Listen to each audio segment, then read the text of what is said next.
তুমি কি জানো, একদিন পৃথিবীর বিখ্যাত ফোরাত নদী শুকিয়ে যাবে, আর তার নিচ থেকে বেরিয়ে আসবে এক বিশাল স্বর্ণের পাহাড়। রসুলুল্লাহ সাল্লাল্লাহু আলাইহি ওয়াসাল্লাম বলেছেন, ফোরাত নদী শুকিয়ে যাবে এবং তার নিচ থেকে এক স্বর্ণের পাহাড় প্রকাশ পাবে। মানুষ তার জন্য যুদ্ধ করবে। প্রতি ১০০ জনের মধ্যে ৯৯ জন মারা যাবে, আর প্রত্যেকেই ভাববে, হয়তো আমি বেঁচে যাব। সহিহ বুখারী, হাদিস ৭১১১৯। আজ আমরা দেখছি সেই ফোরাত নদী সত্যি ধীরে ধীরে শুকিয়ে যাচ্ছে।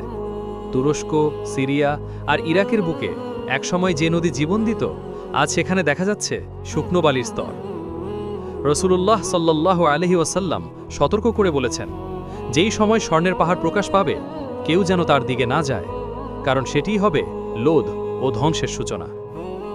আল্লাহ আমাদের লোভ থেকে রক্ষা করুন, আর আমাদের অন্তর যেন কিয়ামতের এই ভয়াবহ ফিতনা থেকে নিরাপদ রাখেন। আমিন।